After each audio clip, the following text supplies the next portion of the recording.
Structuring a thesis document can be confusing at first. There are many blocks that give you a general idea of the thesis structure, but many students struggle when it comes to defining their individual table of content. Creating a complete table of content should be among the first things you do. Then the rest of the thesis becomes a matter of filling in the blanks. You'll have a straight path that you can follow. In this video, we'll briefly go over all parts of the table of contents of a thesis. I'll use an example to give you an idea of how you can name your subsections. I'll do separate videos later in which I cover some parts of the thesis in more detail. First, check if your college wants you to use a certain template. In every college, you have a different level of freedom. Ask your supervisor if you're not certain. Let's start with the title page. I'm giving you a checklist. You can come back and stop here anytime, but I guess this is straightforward. Ask if you can see previous thesis written at the department to see if you like a certain title page format. You don't have to write acknowledgements. If you do, keep them very short, maximum 1 page. Don't forget to add the mandatory declarations to your thesis. Most colleges want you to add a declaration of authorship. In some places, there are additional declarations about the rights for using the results. The college may be interested in using your results for further research and education. In some cases, a statement about confidentiality may be relevant for your thesis, especially if a company is involved. Please ask your supervisor in that case. The abstract should take about 1 page or up to 300 words. Please do your research and understand what an abstract is. It's a summary of your whole thesis, including the results and the conclusions. Therefore, it's normally the last thing you write. I always read the abstract of any scientific work first. A good abstract gives me everything I need to know about the work. Then I often jump to only 1 or 2 sections to read the details that are most interesting for me. The table of content is mandatory. The other lists are only relevant if they're applicable. If you don't use any formulas, you don't need a list of symbols. It depends strongly on your course of study. I'd say a glossary is more unusual and not necessary for most theses. If your thesis has many special terms that require explanation, you can consider a short glossary. The title of the introduction section is really just introduction. You need to cover certain points in this section. I recommend that you split up your introduction chapter into a few subsections. You want to give the reader the background story of why this research is conducted. You want to describe the problem and the objectives of your work. Often there's a thesis outline section. The student describes in 1 paragraph what each chapter in the report covers. In the literature review chapter, you put your research in context of the research that's been conducted elsewhere. You'll read a lot of papers, evaluate them, and summarize your findings.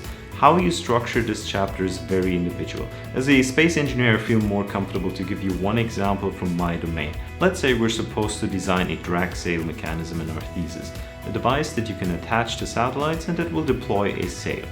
The increased drag deorbits the satellite faster and helps to reduce space debris. First, we could explain the space debris problem in more detail with facts. How many decommissioned satellites are we expecting in the future? What are the risks in numbers? Then we could explain the basic principles of space debris removal. How does it work physically? What are the state-of-the-art technologies and findings in research? Next, we highlight the basic principles and technologies. We can talk in more detail about the mechanism type that our department wants us to develop. It's possible to really name the chapter literature review and add those subsections. We can also have 1 or 2 chapters with very descriptive names that make it clear to the reader that this is part of our literature review. The structure of the methodology chapter depends strongly on the thesis topic. It's about describing how you do your research. In many cases, this is related to data, meaning you describe what data you plan to collect, how you plan to analyze it, and what methods and tools you plan to use. In an engineering thesis, this may look a bit different. In my example with the drag sail, I'd say that we should highlight the technical objectives first, like what satellites are we aiming to deorbit with this mechanism. Then we want to write down a list of quantified requirements and constraints, like what's the maximum size and mass for the system. We describe relevant mission scenarios in which we can apply the mechanism. We describe trade-offs for the different technical parts of the system. For example, what different materials could be used for the drag sail and how would we rate those materials. We compare the different mechanical possibilities to deploy the sail. We can describe the tools we use, let's say an orbit simulation tool that shows that our system does its job. We want to explain what assumptions are made for the simulations and show the readers that they can trust the results. In the results chapter, you present your data in an appropriate way. In surveys and experiments, those are different tables and graphs that show your results from relevant angles. You don't discuss your results yet, but merely present them. In an engineering thesis, you often present your design or your implementation in this chapter. For the drag sail, we can show the calculations to size the drag sail. We show our mechanical and electrical design of the deployment mechanism. We show the design of the housing, the interfaces, and a mass budget. We can add more sections, but those are enough examples to give you an idea. In the discussion chapter, you interpret your results. In the drag sail example, we could mention critical parts of the design. How do our results align with results from similar research activities from the literature review section? We can refer to the list of technical objectives and requirements and rate how well we met them. Maybe we couldn't meet some requirements and had to propose alternative solutions. This is the place to discuss those things. In the conclusions chapter, we wrap up our work. Some people break this chapter down into subsections or have separate chapters. The summary and outlook section are quite common. But this summary is not meant to be a summary of your whole thesis like the abstract we had in the beginning. Here we refer to the introduction of the thesis. We briefly restate the objectives and highlight our findings.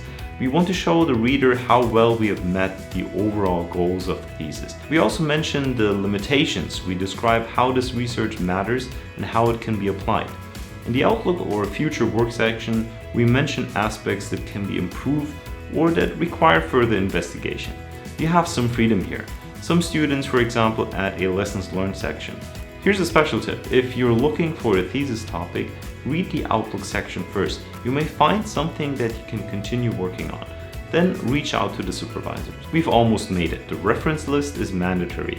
It's a list of references that you cited in your work. You can add a bibliography. Those are additional relevant sources that you have read and are referring to from a general perspective. The appendix contains additional graphs, tables, and technical drawings that the reader can jump to.